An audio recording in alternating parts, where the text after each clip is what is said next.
Welcome, friends of the Greasy Shop Rag. Today we're going to take a look at a Husqvarna 128C string trimmer.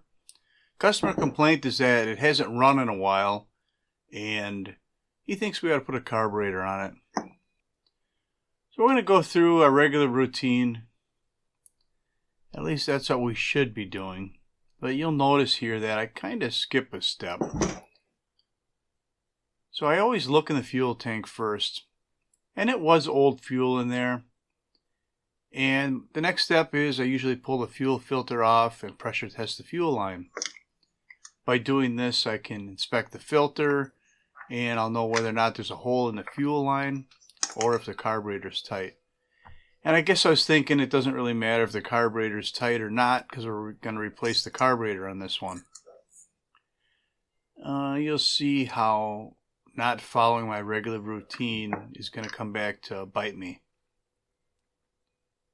The good news is this is a pretty simple repair.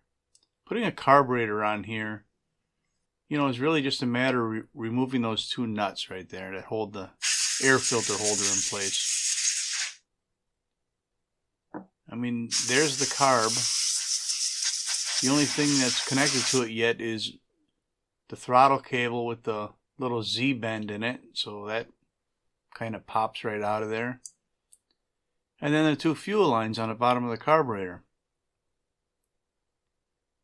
And the fuel, it would be good practice to replace the fuel lines at this point. But sometimes, you get into a mindset based on the previous conversation with the customer. And you kind of just looking right down that straight and narrow road rather than having your eyes wide open and looking at everything like you would on a repair where you have minimal information. So that was a long way of saying I was going to leave the fuel lines in there. Alright, there is a large gasket, and this gasket, a new one, comes with a new carburetor. It is not only a gasket, but I think it's a bit of an insulation wall. Kind of keeps some heat off of the carburetor. See, there's our part number. Carburetor and a gasket.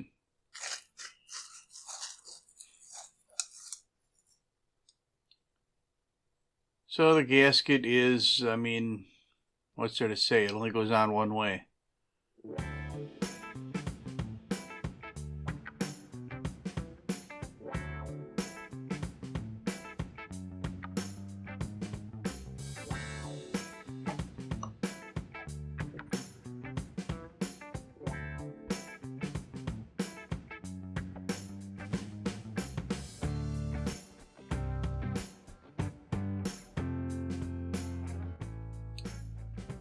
Alright, we're going to put the fuel lines on.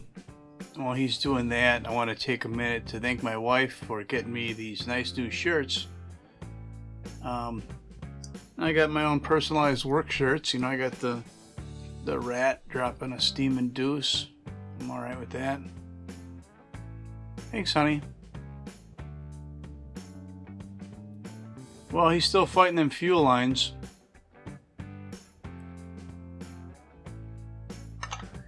And there we go. It's on there.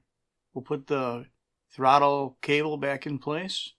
If you just open the throttle manually on the carburetor, you'll be able to drop that Z-bend cable right in the hole.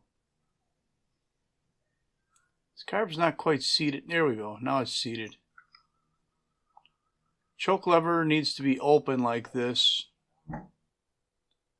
meaning the choke is closed, in order to get that cover on there. And then we'll just tighten her down.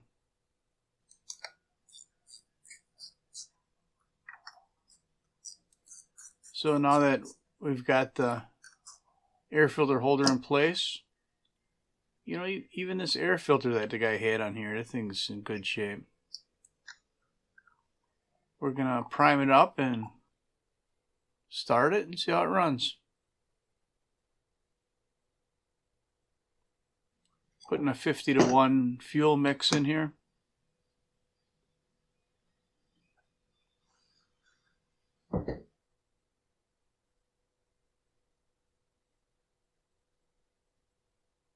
Let's see how this thing primes.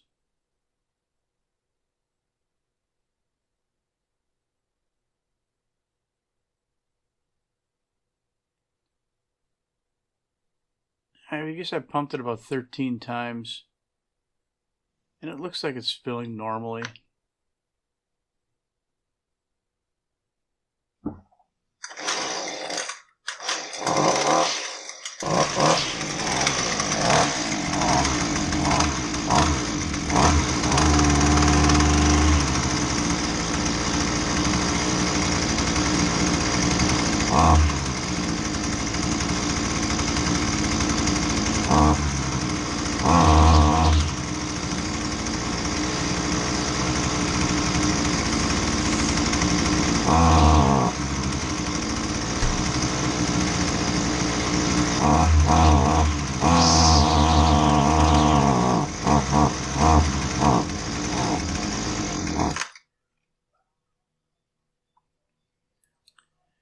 Well, that wasn't so good, was it?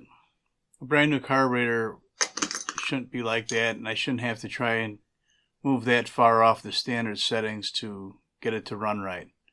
So it's starving for fuel. So I'm going to backtrack, and I'm going to pick up a couple steps here that I skipped. And you can see that when I put the pressure gauge on that fuel line, I can't build any pressure at all. The gauge won't even come off of 0.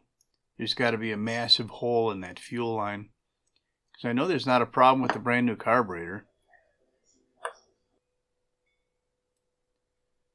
So again, good thing this is such an easy job, because this is only going to add a couple of minutes to the whole job. And these fuel lines, they're not in that bad a shape. At least they don't feel that bad.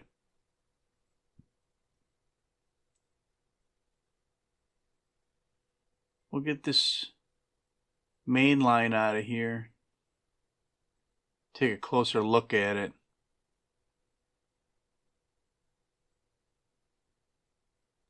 And you can see right near this bend, there we go. There's a huge crack in there. Big hole. I'm surprised that the thing even primed up. So we're going to replace the fuel lines. Should have done that anyway.